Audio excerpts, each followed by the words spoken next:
The monitors never stopped beeping. Inside a hospital room at St. Mary's Hospital in Rochester, Minnesota, doctors watched in growing disbelief as a healthy 32-year-old woman slipped further beyond their reach. Every passing hour brought a new complication. First came relentless nausea and vomiting. Then dehydration was so severe it strained every organ in her body. Soon her heart began to struggle. Her lungs filled with fluid. Sections of her colon began to die. One by one, the systems that had sustained her vibrant life started shutting down. Nothing made sense. This wasn't supposed to happen to someone like Betty Bowman. She wasn't elderly. She wasn't chronically ill. She wasn't battling cancer or living with a rare genetic disorder. She was a respected pharmacist at one of the most prestigious medical institutions in the world.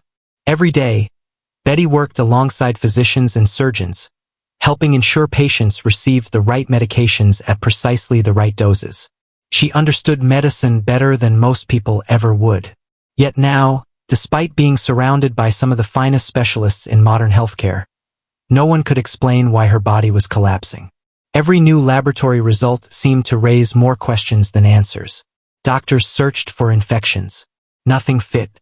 They investigated autoimmune diseases. The evidence didn't add up. They considered rare immune disorders so uncommon that many physicians would never encounter a single case during their careers. Still, something didn't feel right. As the medical team scrambled to solve what looked like an impossible mystery, one person remained constantly at Betty's bedside. Her husband. Connor Bowman wasn't simply a worried spouse pacing the hallways. He was a physician himself, completing his residency at the Mayo Clinic. Calm, intelligent, well-spoken, someone who understood the language of medicine as fluently as the specialists treating his wife. He spoke confidently with doctors. He offered possible diagnoses. He discussed Betty's symptoms using complex medical terminology. To everyone watching, it appeared he was doing exactly what any devoted doctor husband would do, advocating for the woman he loved while desperately hoping someone could save her. No one looking into that hospital room would have imagined they were witnessing the beginning of one of the most disturbing alleged murder cases ever to emerge from the medical community. Because months later, investigators would present a theory that transformed every moment inside that hospital into something far more sinister. They would allege that the man standing closest to Betty's bed already knew what was killing her. Not because he had solved the mystery, but because prosecutors say he had carefully planned it. According to court documents, investigators would eventually uncover an extraordinary digital trail, online searches about lethal doses, research into a drug capable of causing catastrophic organ failure, purchase records, deleted account activity, and calculations allegedly matching Betty's body weight. The illness that baffled experienced physicians, prosecutors say, may never have been a medical mystery at all. It may have been poisoning. If those allegations are true, then every conversation in Betty's hospital room takes on a chilling new meaning. Every suggested diagnosis, every reassuring word, every question asked of doctors, even the conversations that followed her death. Because after Betty passed away, investigators say Connor allegedly urged officials to move quickly toward cremation, questioned the scope of toxicology testing, and sought information about what substances would be screened during the autopsy. The autopsy went forward anyway, and what forensic toxicologists discovered would unravel an investigation stretching across hospitals, universities, pharmacies, digital records, financial documents, and thousands of electronic searches. But before there were criminal charges, before investigators pieced together the digital evidence, before headlines, courtroom hearings, and accusations of premeditated murder, there was simply Betty, a daughter who never forgot birthdays, a friend who remembered the smallest details about the people she loved, a pharmacist trusted with the lives of countless patients, a woman whose kindness was so genuine that people still struggle to speak about her without becoming emotional. Her story deserves to be remembered for far more than the way it ended. Because behind every headline about alleged poison, forensic evidence, and courtroom proceedings was a life filled with laughter, ambition, compassion, and dreams that were never supposed to end inside a hospital room. This is the story of Betty Bowman. It is the story of a family whose world was shattered without warning. It is the story of an investigation that forced detectives to ask whether one of medicine's greatest strengths, expert knowledge, had allegedly been transformed into its most dangerous weapon. And it is the story of a mystery that, according to prosecutors, was hiding in plain sight all along. Long before investigators began examining search histories, toxicology reports, and court filings, long before headlines reduced her name to a tragic criminal case, there was simply Betty. To understand why her death devastated so many people, you first have to understand the extraordinary way she lived. Betty Bowman wasn't the kind of person people remembered for demanding attention. She was remembered because she gave it. Some people walk into a room hoping everyone notices them. Then there are the rare few who walk into a room and somehow make everyone else feel noticed. That was Betty. Friends often struggled to explain exactly what made her so special. It wasn't just her intelligence, although she possessed plenty of it. It wasn't simply her kindness either, because countless people are kind. It was something much harder to define. Betty had an almost remarkable ability to make people feel important. If you casually mentioned your favorite flower during a conversation months earlier, Betty would somehow remember it. If you talked about a stressful exam, a difficult week at work, or a family member who was sick, she would ask about it weeks later. Not because she had written it down somewhere, but because she genuinely cared. People mattered to her. Not in the abstract. Individually, personally, intentionally. Those who knew Betty often recalled that she had a gift for making someone feel like they were the only person in the room. In a world where conversations are often rushed, and attention is divided between phones, notifications, and endless distractions, Betty listened. Really listened. That quality became one of the defining characteristics people spoke about after her death. It wasn't something she practiced. It was simply who she was. Born Betty Jo Sponsel on December 13, 1990, in Wichita, Kansas, she grew up surrounded by a loving family that encouraged curiosity, compassion, and hard work. Her parents, David and Nancy Sponsel, raised Betty and her siblings in a close-knit home where relationships mattered deeply. Family gatherings weren't obligations. They were cherished traditions. Holidays were celebrated together. Milestones were shared. Support wasn't something offered only during difficult moments. It was woven into everyday life. Those values stayed with Betty for the rest of her life.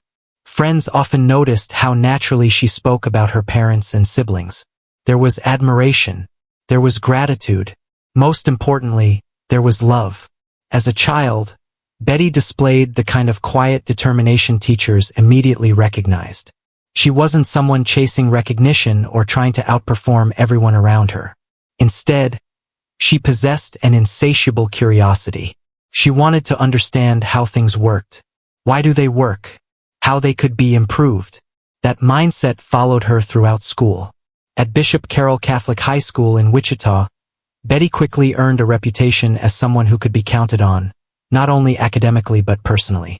She was intelligent without making others feel inferior, confident without arrogance, funny without ever needing to embarrass someone else to get a laugh.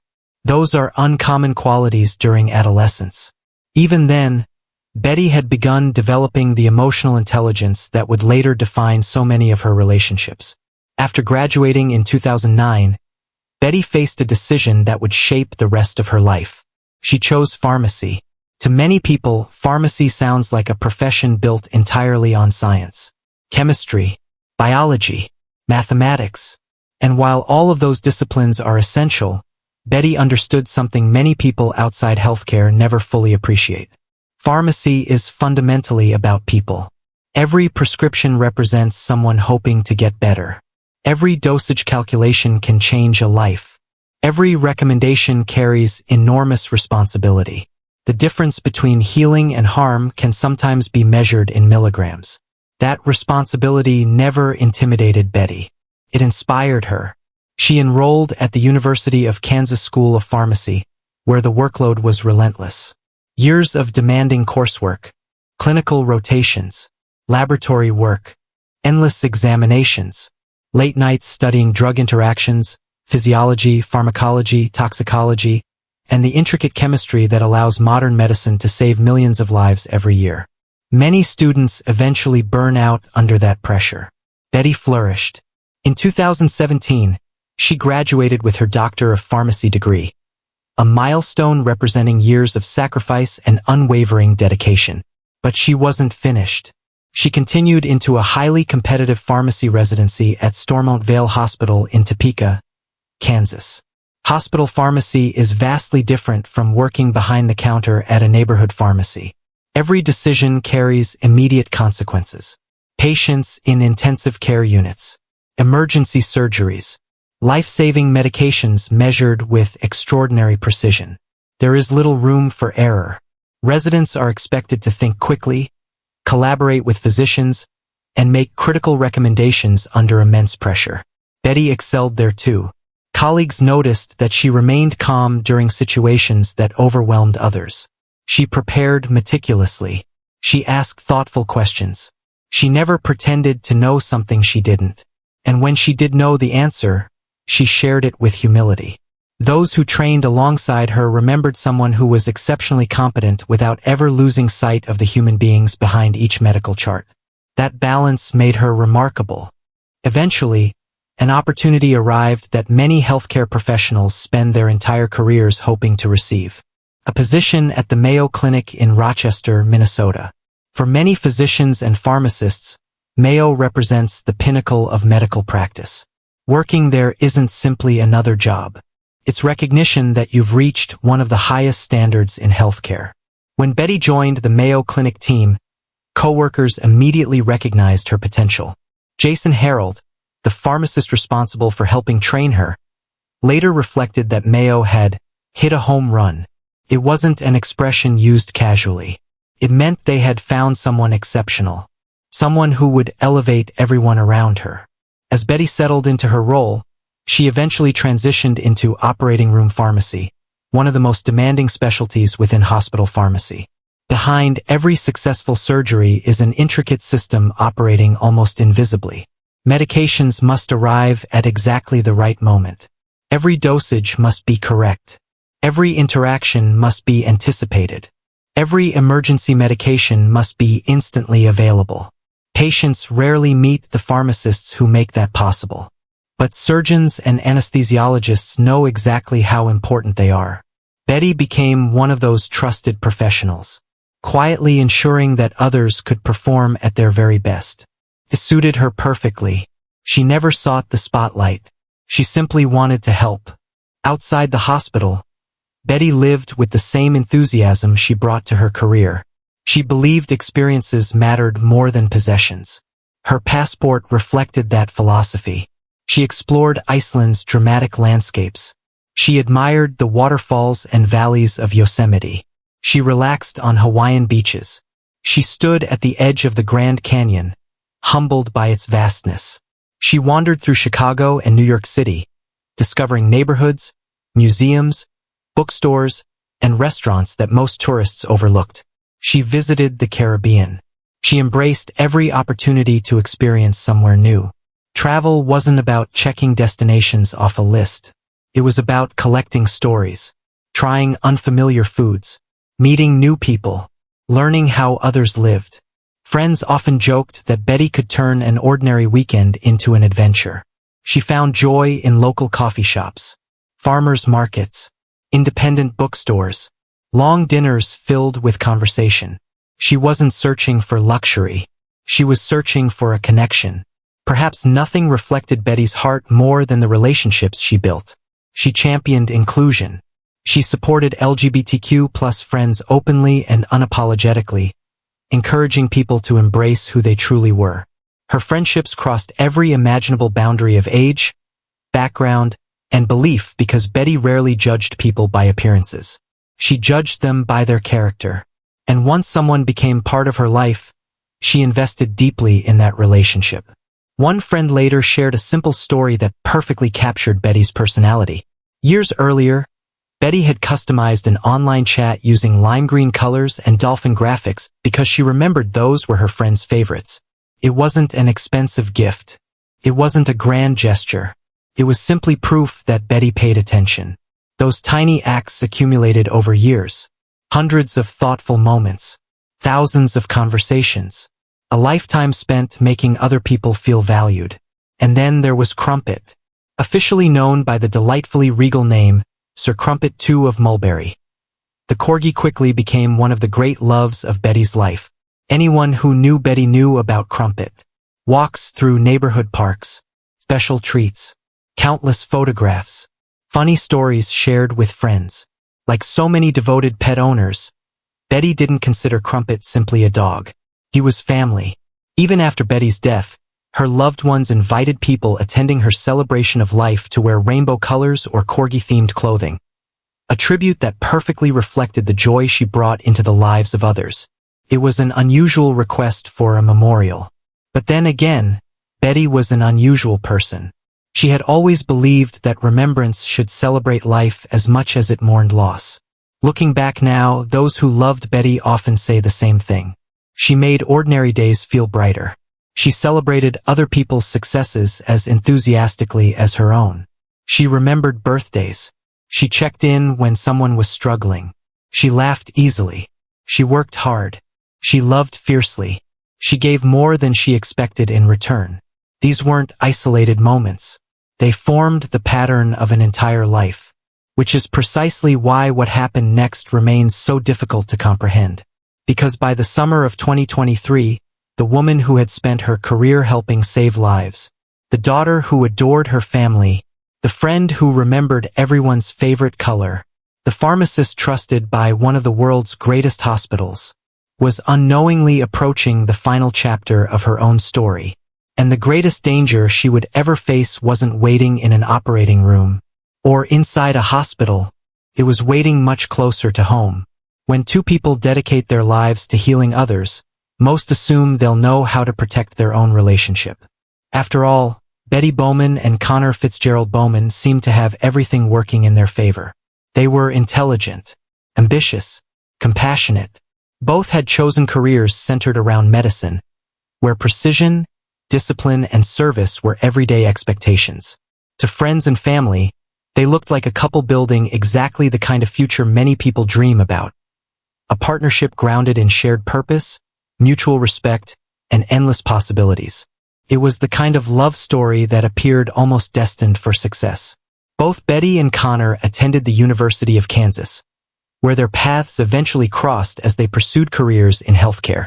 Betty was working toward becoming a doctor of pharmacy, while Connor was studying medicine, preparing for the demanding journey of becoming a physician. They spoke the same professional language. While many couples struggle to understand each other's careers, Betty and Connor instinctively understood the pressures that came with healthcare. They understood exhausting clinical rotations, late-night study sessions, stressful examinations, the emotional weight of caring for patients, the impossible expectation that one mistake, just one, could change someone's life forever. Those shared experiences created a bond that seemed natural. Medicine wasn't just their profession. It became part of their identity. As their relationship deepened, friends saw what appeared to be two highly motivated young professionals encouraging one another through some of the most difficult years of their education. Medical school is demanding. Pharmacy school is equally relentless. Together, they navigated years defined by sacrifice. Weekends became study sessions. Vacations were postponed. Sleep was often a luxury. Yet through it all, they appeared committed to building a future together. On May 30th, 2021, that future seemed to officially begin. Surrounded by family and friends in Independence, Missouri, Betty Sponsel married Connor Fitzgerald Bowman. For everyone gathered that day, it was a celebration filled with optimism. There were smiles, photographs, promises, the kind of joyful atmosphere every wedding hopes to capture. No one standing there could have imagined that just over 2 years later, investigators would accuse the groom of murdering the bride. But on that spring day in 2021, none of that existed. There was only hope. Like countless newly married couples, Betty and Connor packed up their lives and moved to Rochester, Minnesota. The relocation represented far more than a change of address. It marked the beginning of the careers they had spent nearly a decade working toward. Betty accepted a position at the world-renowned Mayo Clinic as a pharmacist. Connor began his residency in internal medicine at the Mayo Clinic College of Medicine and Science. To outsiders, their lives seemed almost ideal. Two successful healthcare professionals. A new city. A respected institution. Their entire future stretched out before them. They rented a home together. Built routines. Explored Rochester. Found favorite restaurants and coffee shops. Welcomed friends into their lives.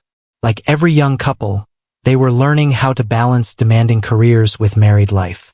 Healthcare is not an easy profession for relationships. Long hours quickly become normal. Night shifts disrupt sleep schedules. Emergencies interrupt holidays. Birthdays are sometimes spent inside hospitals instead of around dinner tables. There are weeks when couples barely see one another despite living under the same roof. Yet for many healthcare couples, those sacrifices strengthen the relationship because each partner understands exactly why they are necessary. For a time, Betty and Connor appeared to be finding that balance. At work, Betty's reputation continued to grow. Co-workers trusted her. Patients unknowingly benefited from her careful attention to detail. She eventually earned a role in operating room pharmacy, one of the hospital's most demanding positions. Connor, meanwhile, was progressing through one of the most challenging stages of a physician's career. Residency is notorious for pushing young doctors to their limits. 80-hour workweeks, sleepless nights, constant evaluation. The pressure is relentless. Friends who knew the couple understood that both were navigating careers capable of testing even the strongest marriages. But as 2023 unfolded, prosecutors say the reality inside the Bowman home began looking very different from the image presented to the outside world. Relationships rarely collapse overnight. More often, the cracks begin quietly. Small disagreements, growing distance, unspoken frustrations, conversations that become arguments, arguments that become silence. According to investigators, that gradual unraveling had already begun. As detectives interviewed friends, co-workers, and people close to the couple after Betty's death, a troubling picture slowly emerged. Several people described a marriage experiencing significant strain. Court documents allege there were discussions of divorce. Not fleeting comments made during an argument, but serious conversations about ending the marriage altogether. For Betty, those discussions reportedly reflected growing concerns about the future they were building together. Financial issues had also become a source of tension. According to investigators, Connor was carrying significant student loan debt, a burden familiar to many physicians after years of medical education. Betty, on the other hand, had developed a reputation for being careful with money. Friends described her as financially responsible and thoughtful in her planning. Separate bank accounts reportedly became part of their financial arrangement. By itself, maintaining separate finances isn't unusual. Many healthy marriages choose to do exactly that. But investigators believed it reflected deeper divisions already developing between the couple. Then there were allegations of infidelity. Court filings indicate that investigators received information suggesting the marriage had been affected by unfaithfulness. Those allegations would later become part of the broader narrative prosecutors presented about a relationship that was deteriorating behind closed doors. It is important to remember that much of what investigators learned came through interviews conducted after Betty's death and forms part of the prosecution's theory of the case. Only those inside the marriage truly knew every conversation, every disagreement, and every private struggle. Yet as detectives continued gathering evidence, one detail stood out above many others: life insurance. According to the criminal complaint, investigators learned that at least one witness reported Connor expected to receive approximately $500,000 in life insurance if Betty died. On its own, life insurance proves nothing. Millions of married couples carry policies designed to protect surviving spouses from financial hardship. It becomes relevant only when viewed alongside everything investigators later uncovered. At the time, however, no one outside the marriage knew where things truly stood. Betty continued showing up for work with the same professionalism her colleagues admired. She laughed with friends. She cared for Crumpet. She planned trips. She made time for the people she loved. If she was carrying emotional burdens, she didn't allow them to define her interactions with others. That was part of who Betty had always been. She protected the people around her from unnecessary worry. Many who knew her later expressed shock that she had never revealed just how much strain may have existed inside her marriage. Looking back, investigators would identify small moments that seemed more significant in hindsight. Tiny pieces of a puzzle that no one realized they were collecting. Friends remembered conversations that suddenly carried new meaning. Financial concerns. Relationship struggles. Comments about the future. Nothing that clearly predicted what was coming. Nothing that would have prompted someone to call the police. Just ordinary pieces of a marriage that, like many others, appeared to be going through a difficult season. Yet beneath the surface, prosecutors alleged something far more alarming had already begun. While Betty focused on her career, her friendships, and the life she hoped to build, investigators say Connor was conducting highly specific online research that had nothing to do with his work as a physician. Searches that would eventually become one of the most important pieces of evidence in the entire investigation. At first, no one connected those searches to Betty. No one imagined they could be connected to a murder. After all, Connor possessed extensive knowledge of toxicology. Before attending medical school, he had worked at the University of Kansas Poison Control Center, helping answer calls involving dangerous substances and overdoses. Researching medications wasn't unusual for someone with his background.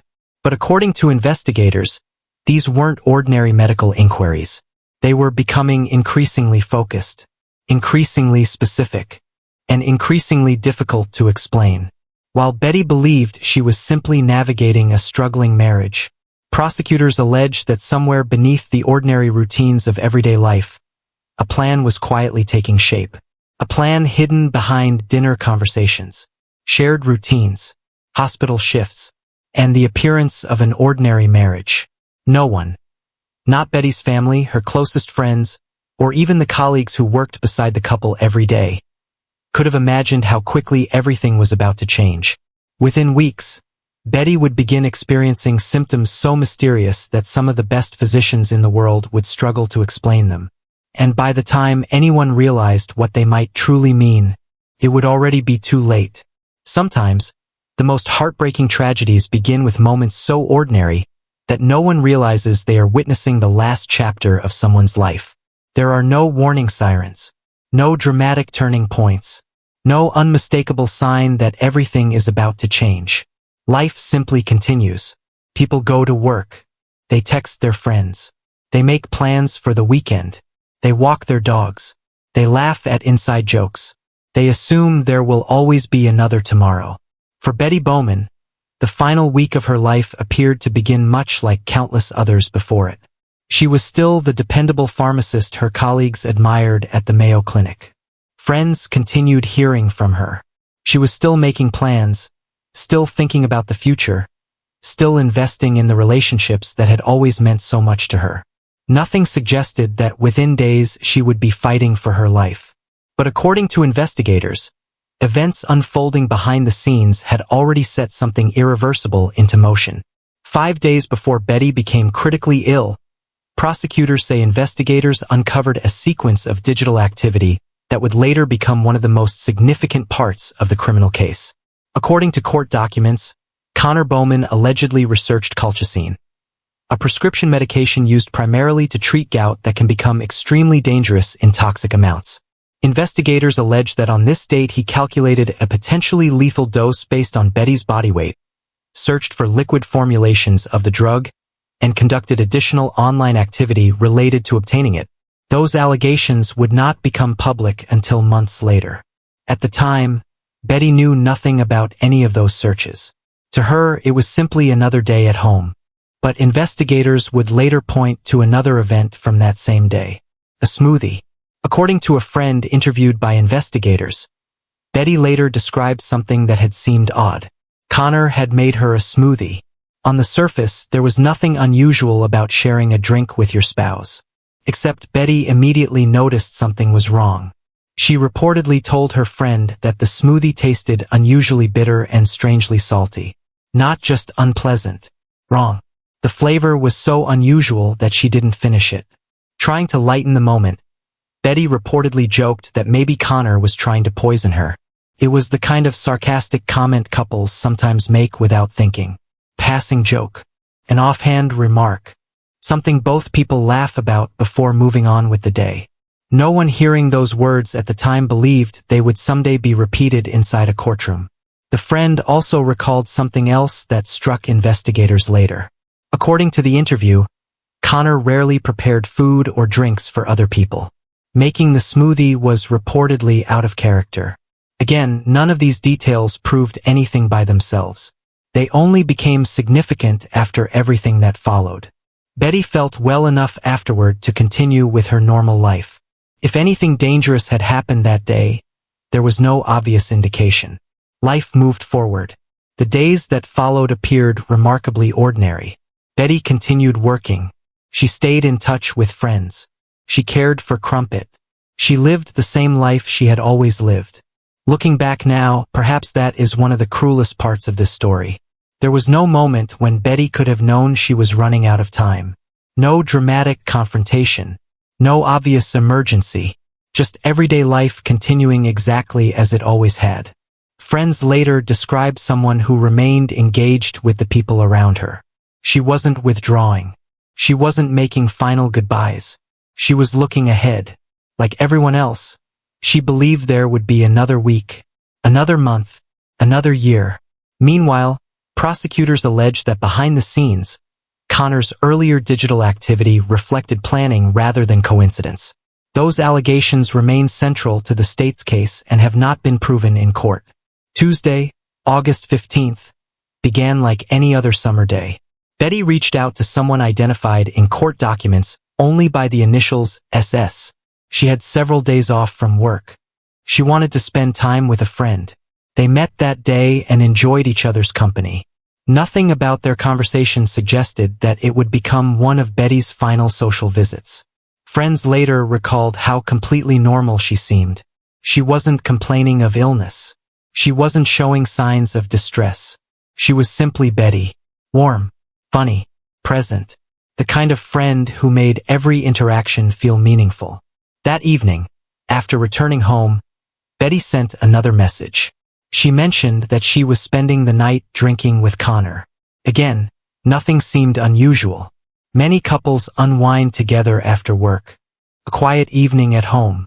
A few drinks. Conversation. Perhaps dinner. An ordinary routine shared by millions of married couples. No one reading that message could have imagined that investigators would later focus intensely on what happened inside the Bowman home that night.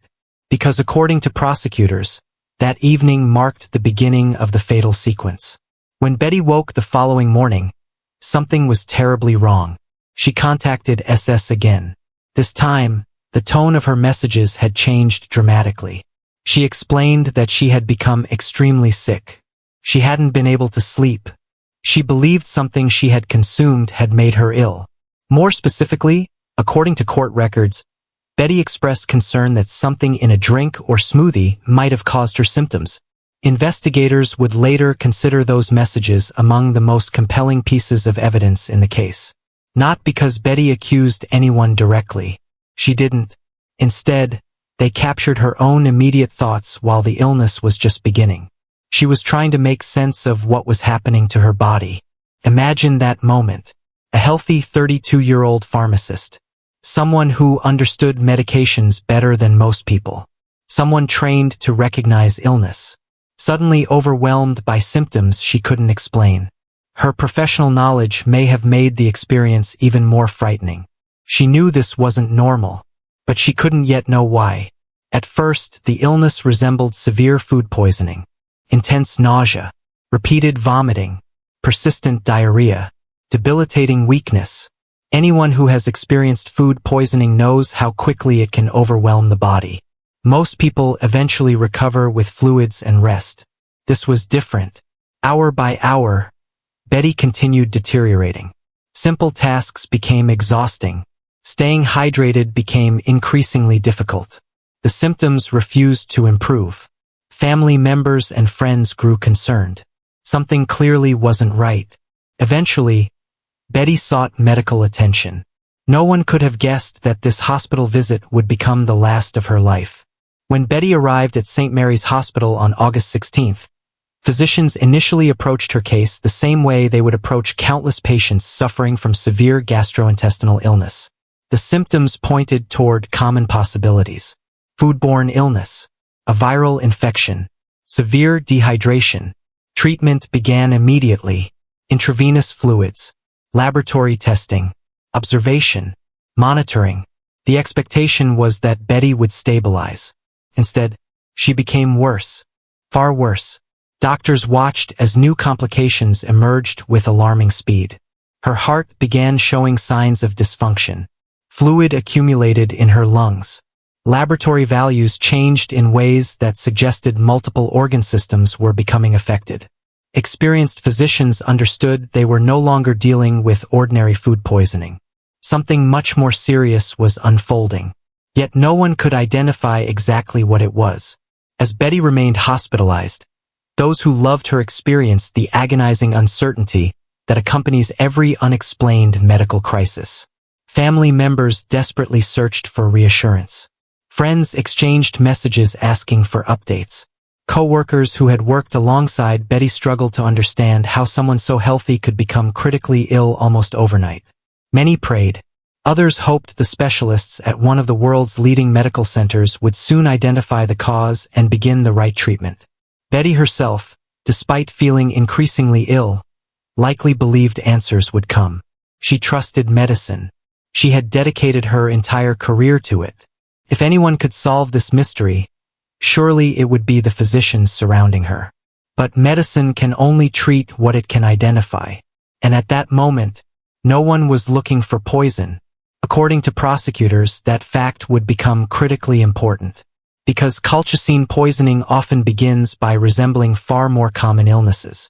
Its earliest symptoms can imitate food poisoning so convincingly that even experienced physicians may initially pursue entirely different diagnoses.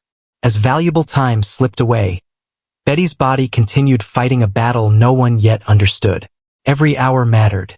Every delay narrowed the possibility of recovery. Meanwhile, standing beside her hospital bed was the one person who knew her medical history better than almost anyone else. Her husband, a physician. Someone who spoke confidently with the treating team. Someone who appeared deeply invested in finding answers. But according to investigators, there was a devastating possibility no one in that hospital room had yet imagined. The answers they were desperately searching for may have already been known by the person standing closest to Betty's bedside. By the time doctors realized they were confronting something far more sinister than food poisoning, the damage inside Betty's body had already become catastrophic.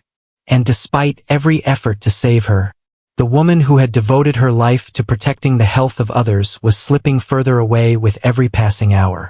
When Betty Bowman arrived at St. Mary's Hospital in Rochester on August 16, 2023, no one believed they were witnessing the beginning of a homicide investigation.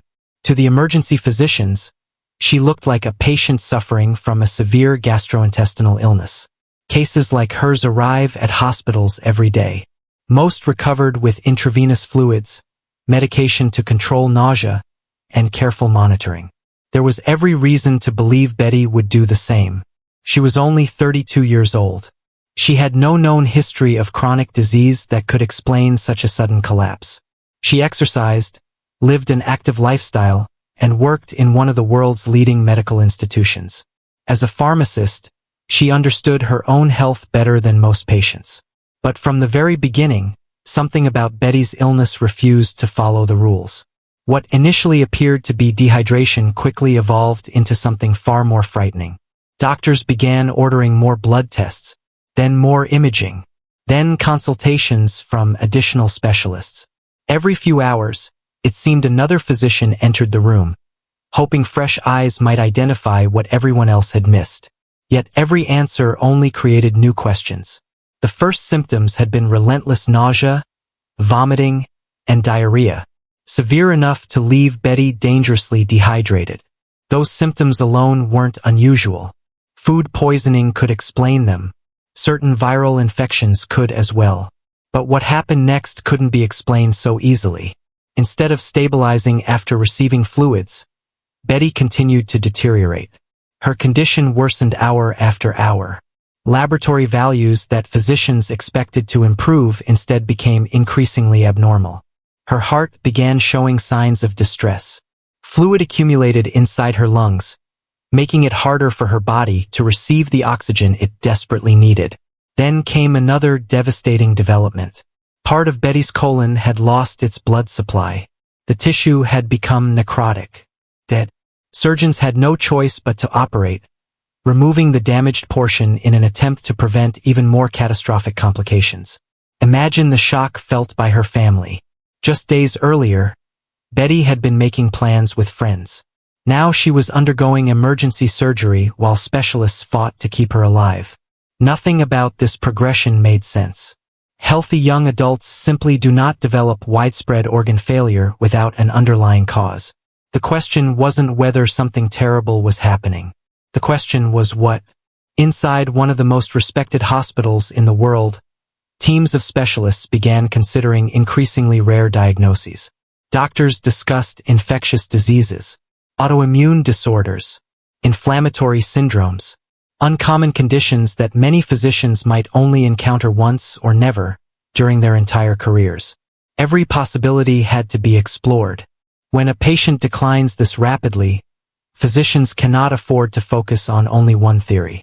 They must investigate everything. Every consultation represented another hope. Perhaps the infectious disease team would recognize something. Perhaps rheumatology would identify an autoimmune disorder. Perhaps hematology would discover a hidden blood disease. Each new specialist entered Betty's room determined to solve the mystery. Each eventually left without a clear answer. Medicine often feels like detective work. Doctors collect clues, symptoms, laboratory values, imaging studies, patient history. They build theories, eliminate possibilities, and slowly narrow the list until only one explanation remains. But Betty's illness seemed determined to defy every diagnosis. Nothing fits perfectly. Although much of the public remembers the investigation that followed, it's important to remember what Betty herself was enduring during those 4 days. She wasn't simply another medical case. She was a frightened young woman watching her own body fail.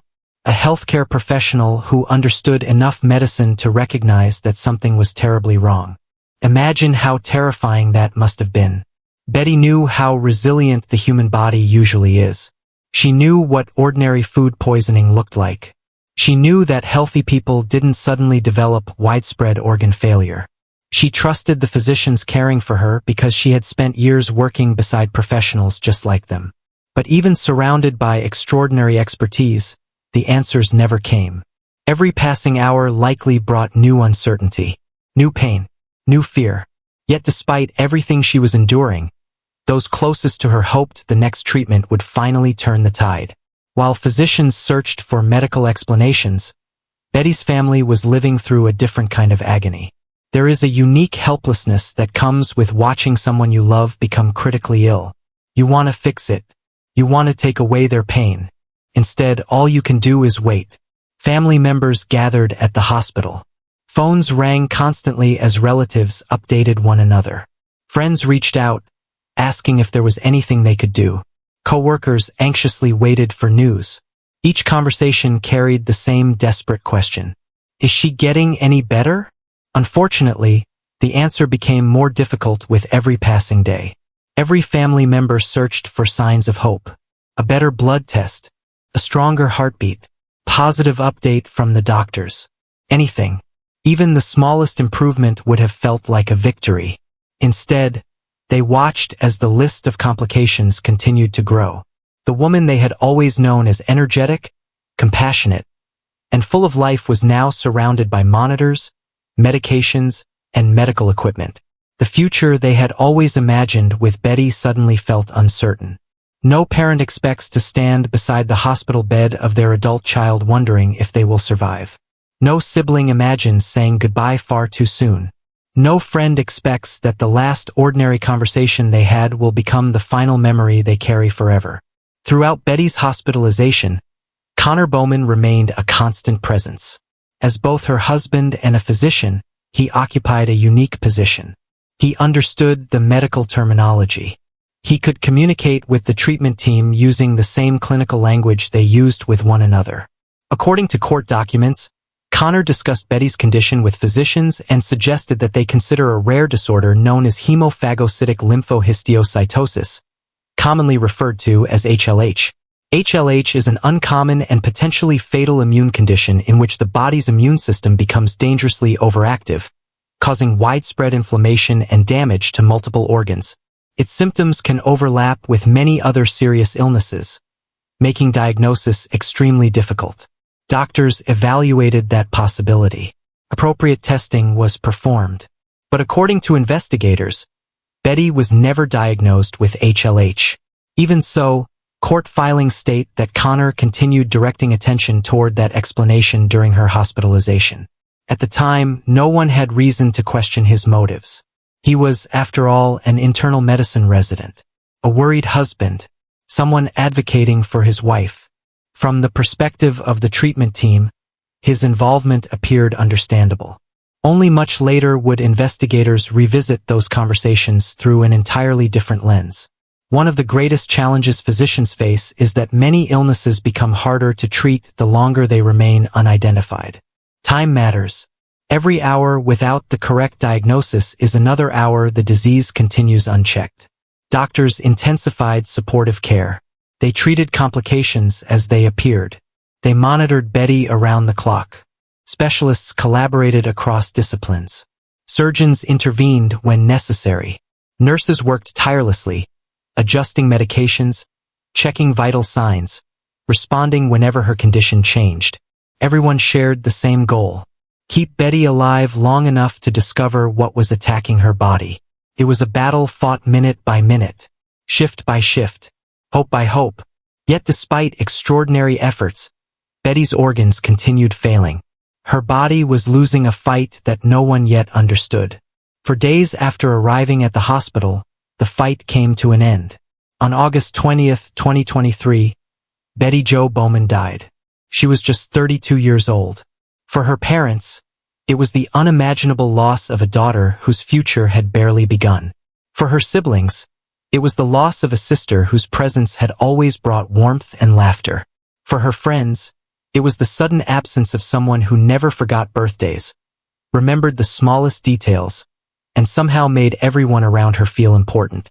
For her co-workers at the Mayo Clinic, it was the loss of a trusted pharmacist whose quiet competence had touched countless patients they would never meet. The initial understanding of her death reflected what doctors believed they had witnessed: an unexplained, sudden illness.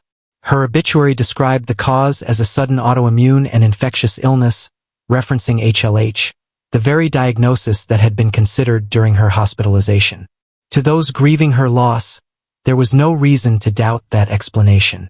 They planned a celebration of Betty's life rather than focusing solely on her death. Family members invited mourners to wear rainbow colors in honor of Betty's unwavering support for the LGBTQ+ community. Others wore corgi-themed clothing, celebrating the joy she found in her beloved crumpet. It was a tribute that reflected exactly who Betty had been: kind, inclusive, full of life. Even in death, her family wanted people to remember her smile rather than her suffering. But while loved ones prepared to say goodbye, another group of professionals had quietly begun asking questions. Inside the Southeast Minnesota Medical Examiner's office, something about Betty's death didn't sit right. A healthy young healthcare professional had deteriorated with astonishing speed. The clinical picture remained unusually complex.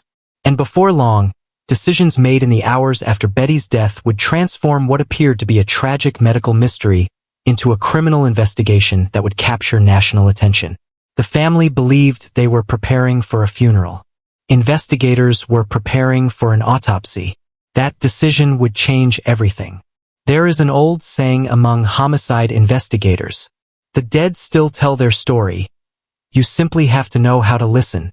When Betty Bowman died on August 20th, 2023, those closest to her believed they were mourning the loss of a daughter, a sister, a friend, and a wife taken by a sudden and devastating illness.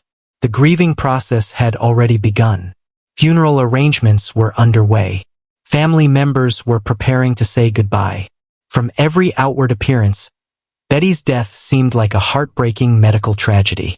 But inside the Southeast Minnesota Medical Examiner's office, experienced forensic professionals were looking at the case through a different lens. Something wasn't adding up. Healthy 32-year-olds simply don't develop catastrophic multi-organ failure without an explanation. Medicine doesn't always have immediate answers, but it almost always leaves clues. And in Betty's case, the clues were beginning to point in a direction no one wanted to believe. One decision changed everything. After Betty's death, plans were made for her body to be cremated. Had that happened immediately, much of the physical evidence investigators would later uncover might have been lost forever. But according to the criminal complaint, the Southeast Minnesota Medical Examiner's office intervened before the cremation could proceed. The office determined that an autopsy should be performed. At the time, no one outside the investigation understood how significant that decision would become. According to prosecutors, Connor Bowman objected to the autopsy.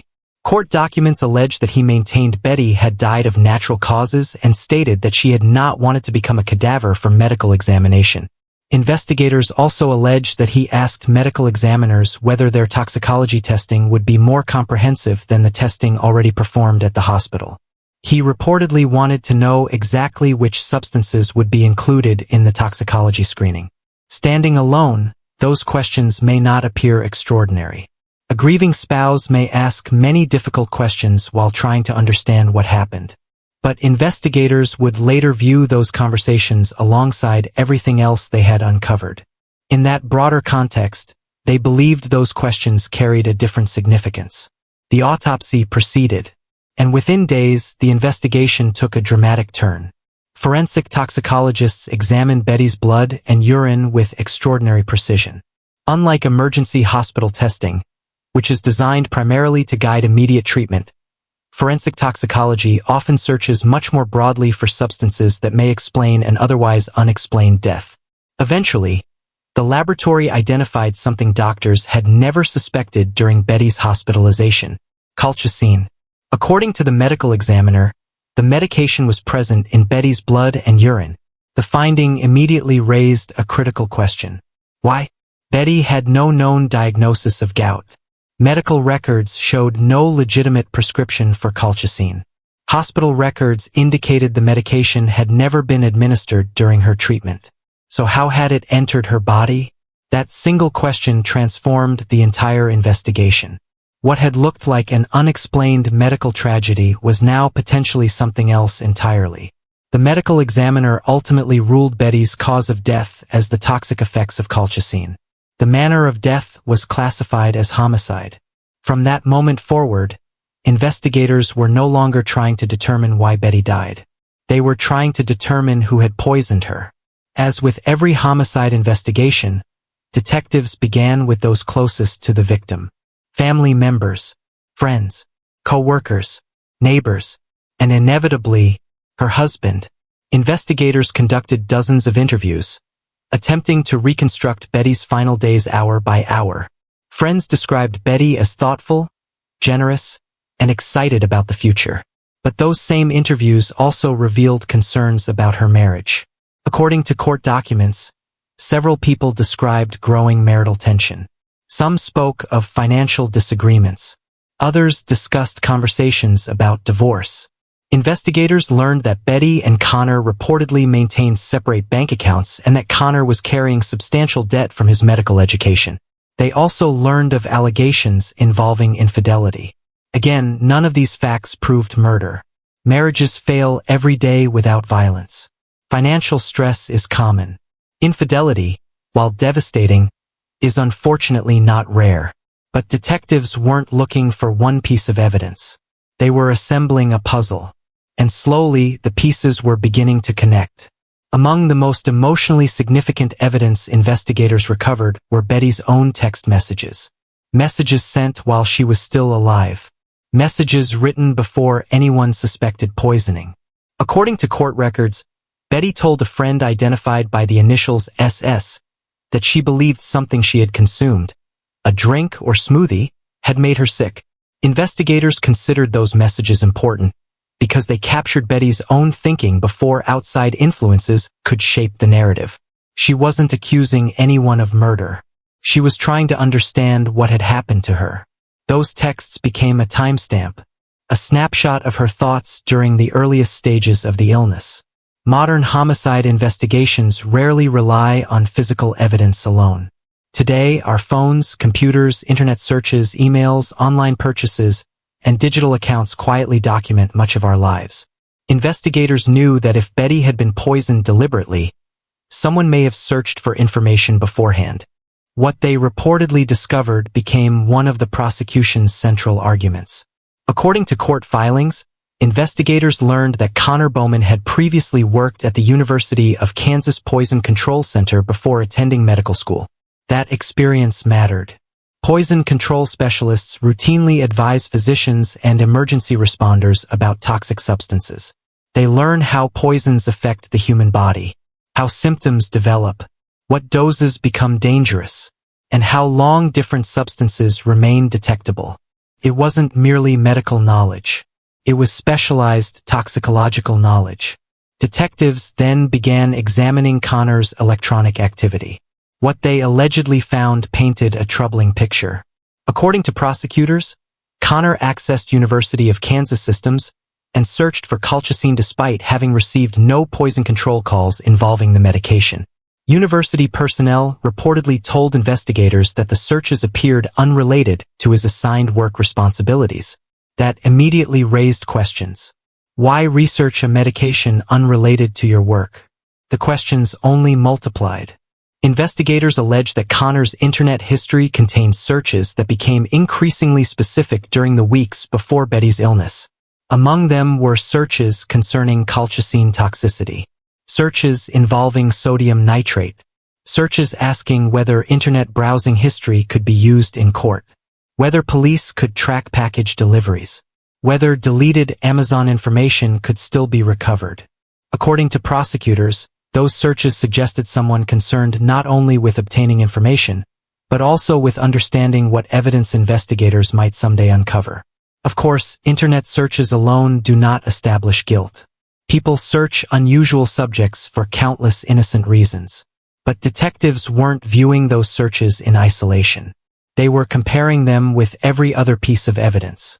Then investigators reportedly found something even more striking. Court documents allege that on August 10, 2023, just days before Betty became critically ill, Connor converted Betty's body weight from pounds into kilograms. He then allegedly multiplied that number by 0.8. According to prosecutors, that figure corresponded to a dosage discussed in toxicological literature as potentially lethal. Investigators argue this was not a random mathematical exercise. They believe it represented planning. The defense, however, disputes the prosecution's interpretation of this and other evidence. These competing positions have not yet been resolved at trial. The digital investigation expanded beyond internet searches. According to prosecutors, investigators obtained records from an online pharmacy platform. Those records allegedly showed that colchicine had been purchased using Connor's Mayo Clinic email address. Court filings further allege that after the purchase, there were efforts to delete the associated account and purchase history. To investigators, this became another important piece of the timeline. Research, dose calculations, an alleged purchase, a reported deletion request. Then Betty became critically ill. Each event, prosecutors argue, supported the next. Detectives also examined activity inside the Mayo Clinic's electronic medical record system. According to court documents, Connor accessed Betty's medical records while she was hospitalized. That alone wasn't necessarily unusual. As her husband and a physician within the institution, there could be legitimate reasons for reviewing aspects of her care, depending on policies and permissions. However, investigators allege that Connor continued accessing portions of her record after her death.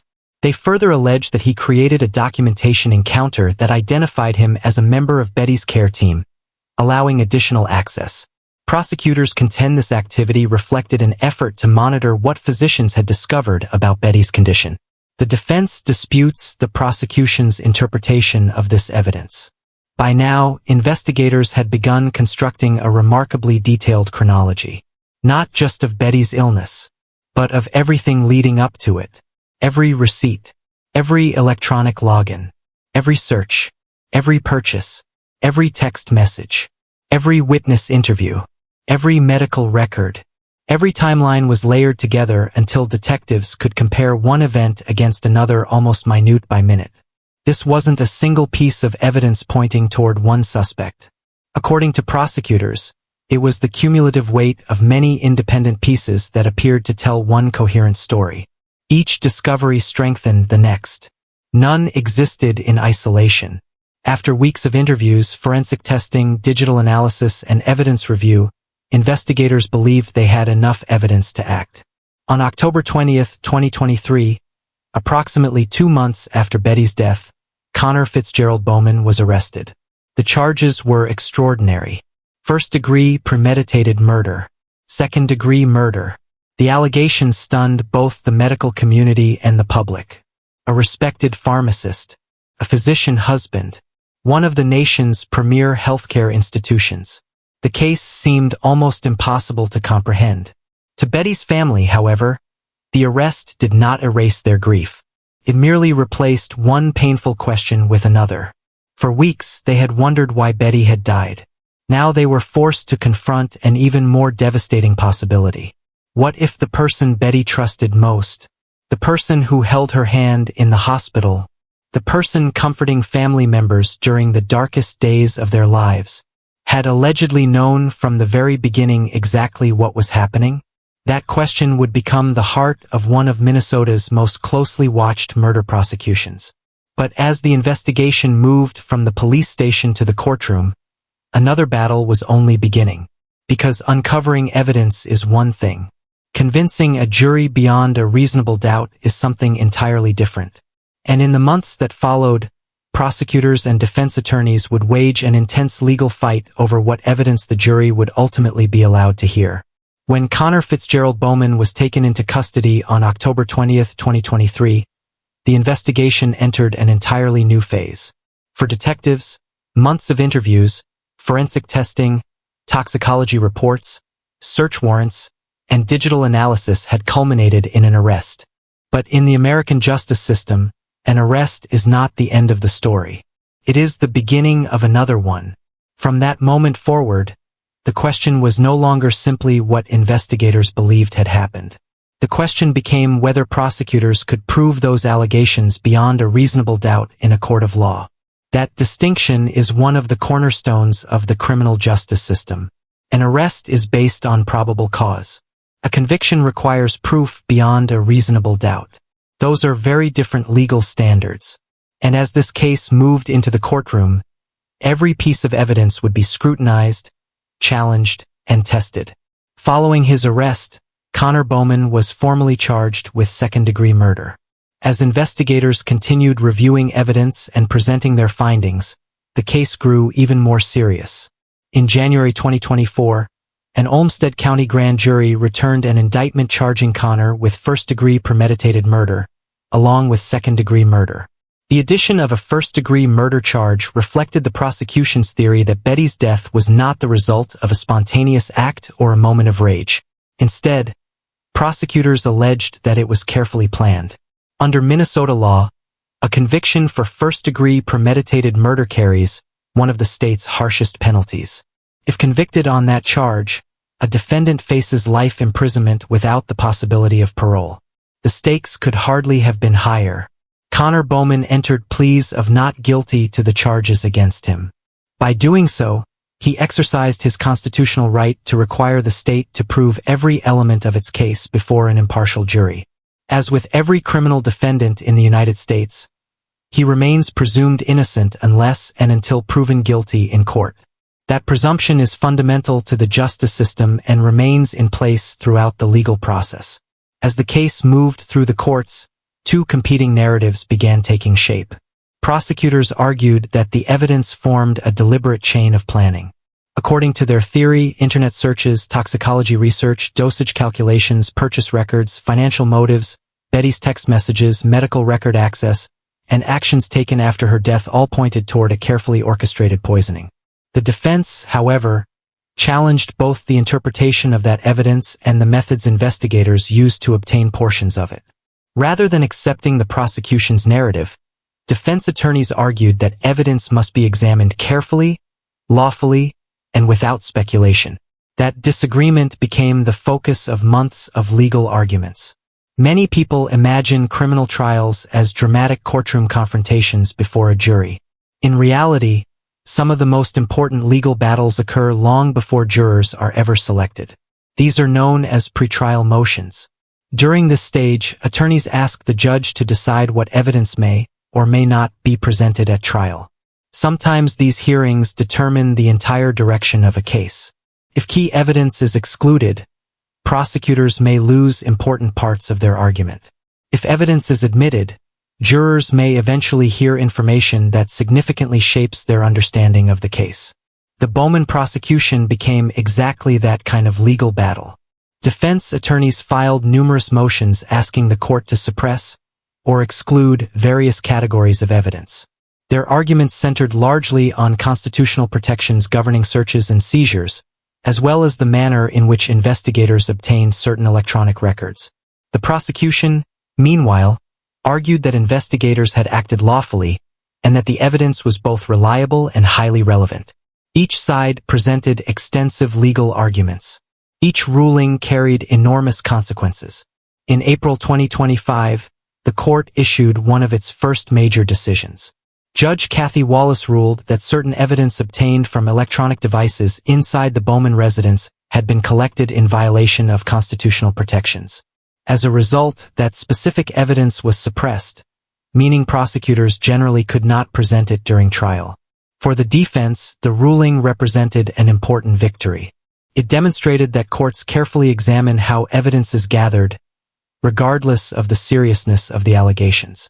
Even in a high-profile homicide case, constitutional safeguards remain in effect. However, the legal victories did not end there, nor did they all favor one side. As additional hearings continued throughout 2025, prosecutors successfully defended much of the remaining evidence. In October 2025, Judge Wallace denied several defense motions seeking to exclude other categories of evidence. Those rulings allowed prosecutors to continue relying on records from the Mayo Clinic, materials obtained from the University of Kansas, pharmacy records, financial information, social media evidence, and records associated with dating applications, subject to the court's rulings and the rules of evidence. The decisions significantly shaped the evidence likely to be presented if the case proceeds to trial. Another major issue involved electronic records connected to Connor's Mayo Clinic laptop. According to prosecutors, those records included information related to the alleged online purchase of colchicine through an internet pharmacy. Defense attorneys challenged the admissibility of that evidence. In March 2026, Judge Wallace ruled that prosecutors could introduce evidence obtained from the Mayo Clinic laptop, including records relating to the alleged online pharmacy purchase. For prosecutors, this was another significant ruling. The alleged purchase forms part of the broader sequence of events they argue demonstrates planning before Betty's illness. The defense, however, continues to dispute both the significance and interpretation of that evidence. Ultimately, it will be for a jury, not investigators, attorneys, or the public, to determine what weight, if any, should be given to those records. The legal disputes did not end there. Defense attorneys later sought dismissal of the indictment itself. They argued that prosecutors had engaged in misconduct during the grand jury proceedings and that the indictment should therefore be thrown out. Grand jury proceedings differ substantially from criminal trials. Their purpose is not to determine guilt or innocence. Instead, jurors decide whether prosecutors have presented enough evidence to establish probable cause that a crime was committed and that the accused may have committed it. In June 2026, Judge Wallace denied the defense's request to dismiss the indictment. The ruling allowed the prosecution to move forward toward trial. Importantly, the decision did not determine guilt. Nor did it represent a finding that every allegation made by prosecutors was true. Instead, it meant the court found sufficient legal grounds for the case to continue through the judicial process. As court hearings continued, public interest in the case only intensified. The allegations captured national attention for several reasons. Both Betty and Connor worked in medicine. The alleged murder weapon was not a firearm or a knife but a prescription medication. The investigation relied heavily on digital evidence rather than eyewitness testimony. And perhaps most unsettling of all was the prosecution's allegation that someone trained to preserve life had instead used specialized medical knowledge to end one. For healthcare professionals across the country, the case struck a particularly emotional chord. Medicine is built on trust. Patients trust physicians. Physicians trust pharmacists. Hospitals rely on teamwork. The allegations in this case challenged assumptions about that trust in deeply unsettling ways. At the same time, many legal experts cautioned against rushing to judgment. High-profile cases often generate widespread media coverage, but media attention is not evidence. Court filings are not verdicts. Criminal complaints contain allegations that prosecutors intend to prove, not facts. That distinction remains critically important. As of the time this story is being told, Connor Bowman has not been convicted of the charges against him.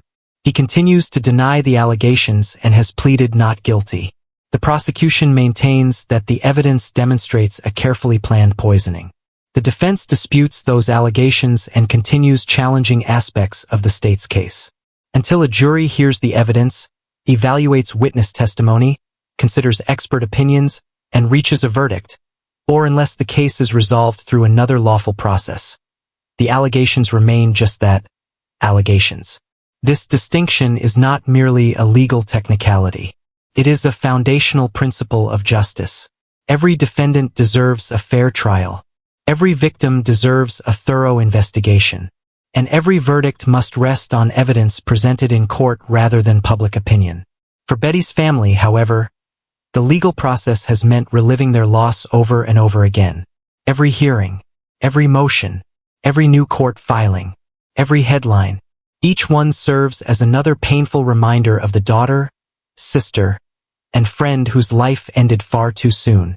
While attorneys debate legal standards and evidentiary rules, Betty's loved ones continue living with an absence that no courtroom can ever erase. Whatever the outcome of the criminal proceedings may be, one fact remains beyond dispute.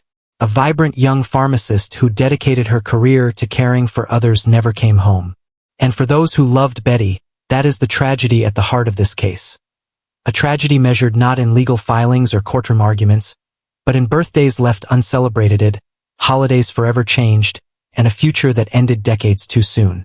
When a true crime case captures national attention, it's easy for the headlines to become consumed by the investigation. The evidence, the courtroom, the digital searches, the forensic science, the legal arguments. Over time, the victim's name can become little more than the title of a case file. But Betty Bowman was never just a case. She was a daughter whose parents watched her grow from a curious little girl into a compassionate healthcare professional. She was a sister whose presence made family gatherings brighter. She was a friend who remembered birthdays without needing reminders, who noticed when someone was having a difficult day before they ever said a word, and who somehow made every person she met feel genuinely valued. Those are the things no criminal investigation can fully capture. Behind every court document is a family album. Behind every piece of evidence is a lifetime of memories. For Betty's parents, David and Nancy Sponsel, the loss wasn't simply the death of a daughter. It was the loss of decades they were supposed to share. The future birthdays, holiday dinners, phone calls after work, family vacations, the chance to watch Betty continue building the life she had worked so hard to create. Every parent imagines growing old while watching their children build families of their own. Instead, Betty's family was left planning a funeral for someone whose life had barely begun. Her siblings lost more than a sister. They lost the person who understood childhood memories no one else could fully appreciate. The one who could laugh about family stories from years earlier. The one who would always be connected to them through a lifetime of shared experiences. That kind of loss creates an emptiness that no amount of time truly fills. Friends have spoken about Betty in ways that reveal what mattered most to her. Not awards, not titles, not professional accomplishments. although she had earned all of those. Instead, they remember how she made people feel. One friend recalled how Betty customized an online chat years earlier using lime green colors and dolphins because she remembered those were her friend's favorites. It was such a small gesture that many people would have forgotten. Betty never did. That single story has become symbolic of the person she was. She noticed details. She listened. She cared. She remembered. Acts of kindness didn't require special occasions. They were simply part of her daily life. Her co-workers at the Mayo Clinic remember someone who quietly made the hospital a better place. Healthcare often celebrates physicians because patients see them every day. But behind every successful operation, every carefully managed medication, and every safe recovery are pharmacists whose work often goes unnoticed. Betty was one of those professionals. She understood that precision saves lives, that every medication matters, that every patient deserves someone paying close attention. Colleagues described her as dependable, exceptionally knowledgeable, and someone whose calm presence made difficult days easier for everyone around her. Many patients whose lives she helped improve will never know her name. Yet her work undoubtedly touched countless families. That is one of the quiet beauties of healthcare. Its greatest acts of compassion often happen without recognition. Outside the hospital, Betty continued building a life filled with curiosity and joy. She loved discovering new coffee shops tucked into unfamiliar neighborhoods. She loved traveling, not simply to see famous landmarks, but to experience different cultures, different conversations, and different perspectives. She believed life was enriched through experiences rather than possessions. Whether exploring Iceland's dramatic landscapes, standing at the edge of the Grand Canyon, or simply walking through a local park with her beloved corgi, Crumpet, Betty found happiness in ordinary moments. Those who knew her say she had a remarkable ability to make everyday life feel meaningful. Even her celebration of life reflected that spirit. Rather than asking mourners to wear only traditional black, her family encouraged people to wear rainbow colors in honor of Betty's steadfast support for the LGBTQ+ community or corgi-themed clothing as a tribute to Crumpet, the loyal companion who brought her so much happiness. It was an invitation to celebrate the life she lived rather than focus solely on the way it ended. That decision said everything about Betty. Even in mourning, those closest to her wanted joy to have a place beside grief. The criminal case itself continues to resonate far beyond Minnesota. Part of that is because the allegations are so unusual. The case involves two highly educated healthcare professionals. It centers on a medication rarely discussed outside medical settings. Much of the investigation relied not on eyewitnesses, but on toxicology, digital forensic evidence, electronic records, and complex medical testimony. It has become a case studied not only by those interested in true crime but also by legal professionals, healthcare workers, and forensic investigators. For many people, however, the case raises questions that extend beyond the courtroom. It reminds us that appearances can be deeply misleading.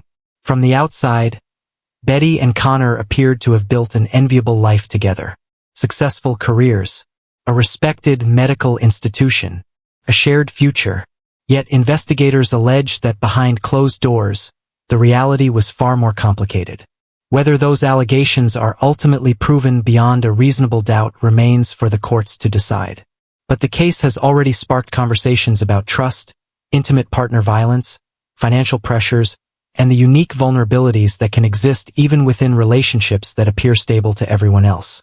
It has also highlighted the extraordinary role of forensic science.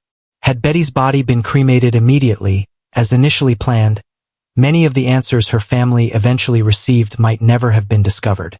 The decision to conduct a full autopsy ensured that difficult questions were asked instead of quietly buried. That choice transformed what initially appeared to be a tragic medical mystery into one of the most closely watched homicide prosecutions involving alleged poisoning in recent years. Perhaps the greatest lesson Betty leaves behind, however, has nothing to do with toxicology or criminal investigations. It is about the quiet influence one person can have on the lives of others. The measure of a life is not found only in its length. Sometimes it is found in the conversations remembered years later. The kindness shown when no one was watching. the encouragement offered at exactly the right moment, the countless ordinary acts of compassion that ripple outward long after someone is gone.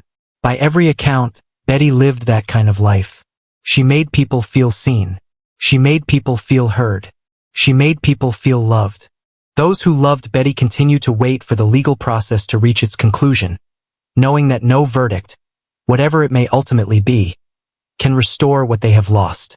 Justice, when it comes, may answer legal questions, cannot replace birthdays that will never be celebrated together, cannot fill the empty chair at family dinners. It cannot bring back the laughter that once echoed through the lives of those who knew her best. What remains is memory, a memory of a brilliant pharmacist who devoted her career to helping strangers, a loyal friend who never forgot the little things, a devoted daughter and sister whose love for her family never wavered, a traveler who embraced life with curiosity, a woman who adored her corgi, championed kindness, welcomed people exactly as they were, and believed the world became better whenever we chose compassion over indifference. Long after the courtroom lights are turned off, after the headlines fade, and after legal proceedings eventually come to an end, that is how Betty Bowman deserves to be remembered. Not as a victim defined by tragedy, but as a remarkable woman whose life touched countless others, and whose legacy continues to remind us that the deepest impact we leave is often measured not by what we achieve, but by how we make people feel. The legal process will ultimately determine the outcome of the criminal case. But regardless of how the courtroom proceedings conclude, nothing can undo the loss experienced by Betty's family, her friends, her co-workers, and everyone whose life she touched.